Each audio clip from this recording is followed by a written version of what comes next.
আসসালামু আলাইকুম সম্মানিত দর্শক। আজকে আমরা যে বিষয়টা আলোচনা করব, আমরা দেখতে পাচ্ছি বাংলাদেশের কয়েকটা গুরুত্বপূর্ণ ঘটনা। সেটা হচ্ছে একটা যে বাংলাদেশের যে আশ্রয়ণ প্রকল্প রয়েছে, আশ্রয়ণ প্রকল্পের যেই গরিব মানুষদেরকে আগের সরকার কিছু ঘর দিয়ে গিয়েছিল, সেই ঘরগুলোর উপরে মাটি চাপা দিচ্ছে, এরকম একটা বিষয় আমরা দেখতে পাচ্ছি। আর আরেকটা বিষয় হচ্ছে যে পদ্মা সেতুর যে রেল সংযোগ রয়েছে, সেই রেল সংযোগের যে পিলারগুলো সেখান থেকে মাটি নিয়ে বিক্রি করতেছে আরেকটা পক্ষ। এই দুইটা বিষয় নিয়ে মূলত আমরা আলোচনা করব। আশা করি আপনারা সম্পূর্ণ ভিডিওটা দেখবেন এবং আপনাদের মূল্যবান মতামত কমেন্ট বক্সে লিখে জানাবেন। চলুন শুরু করা যাক। সম্মানিত দর্শক, আপনারা জানেন যে আগের সরকার অর্থাৎ বিগত আওয়ামী লীগ সরকারের আমলে বাংলাদেশের যে গৃহহীন কিছু মানুষকে আশ্রয়ণ প্রকল্পের অধীনে অনেকগুলো ঘর তৈরি করে দেওয়া হয়েছে। এই ঘরগুলা বাংলাদেশ সরকারের পক্ষ থেকে দেওয়া হয়েছে। এখন বাংলাদেশ সরকারের পক্ষ থেকে যেহেতু দেওয়া, এই ঘরগুলা নষ্ট করার দায়িত্ব আপনার আমার কারোরই নাই।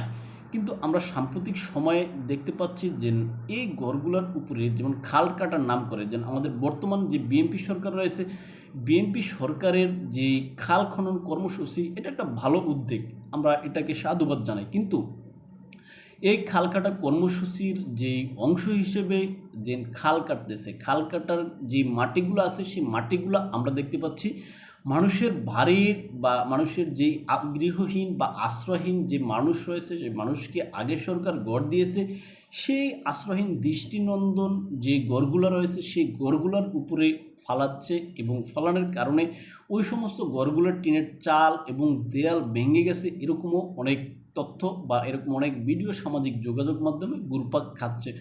এখন আমার আলোচনা মূলত এখানে যে আগে সরকার গড় দিয়ে গেছে, এই সরকার ওই সমস্ত গড়গুলো রক্ষণাবেক্ষণ করার জন্য হয়তো অর্থ দিতে পারে, কিন্তু এই সরকারের সময় সেই গড়গুলা কেন এখানে আরও ধ্বংস করা হচ্ছে, কেন এই গড়গুলা এখানে আপনার নষ্ট করা হচ্ছে, কেন এই ঘরগুলোর উপরে এই যে মাটি চাপা দেওয়া হচ্ছে, এটা কি আসলে যথাযথ কোনো কাজ হলো কি না?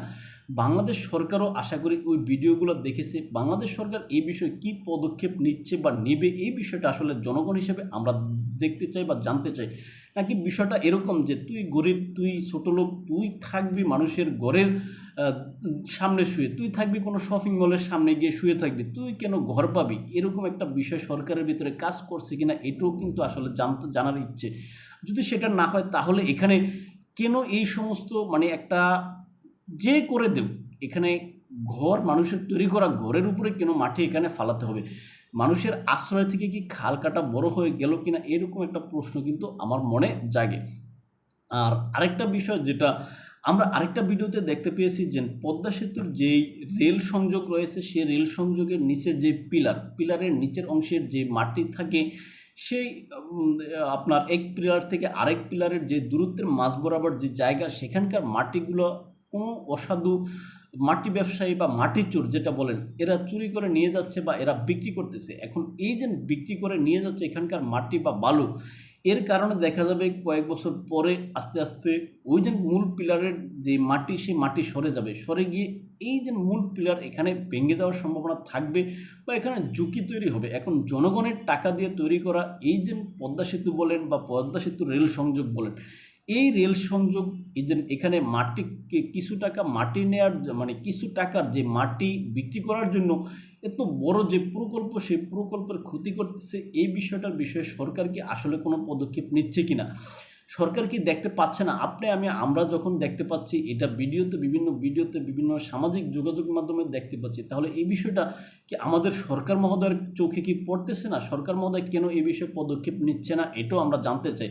আমরা চাই সরকার অতি দ্রুত এই দুইটা বিষয়ের ব্যবস্থা নিক, কেননা এই দুইটা প্রকল্পই কিন্তু আসলে সাধারণ মানুষের কল্যাণের জন্য। এটা কোনো ভিআইপিদের কল্যাণের জন্য না, এটা শুধু আমরা সাধারণ মানুষ যারা আছি, গরিব মানুষ যারা আছি, মধ্যবিত্ত মানুষ যারা আছি, তাদের প্রকল্প, তাদের জন্য এই দুইটা বিষয়। এখন এই দুইটা বিষয় সরকার দ্রুত পদক্ষেপ নেবে, নাকি এখানেও সরকার আসলে যে তোরা গরিব, তোরা মধ্যম আয়ের লোক, তোরা নিম্নবিত্ত, তোরা কেন পদ্মা সেতুর মতো এরকম বিলাসবহুল জায়গা দিয়ে ঘুরবি, এরকম এটাও আসলে কি সরকারের কোনো মহলের আসলে এই বিষয়টা কি সহ্য হচ্ছে না, নাকি সরকার আমরা চাই এই দুইটা বিষয়ের দ্রুত পদক্ষেপ নেক, দ্রুত পদক্ষেপ নিয়ে এগুলোর যথাযথ ব্যবস্থা করুক। তাই ভালো থাকবেন সবাই, দেখাবো অন্য কোনো ভিডিওতে অন্য কোনো বিষয়ে। আল্লাহ হাফিজ।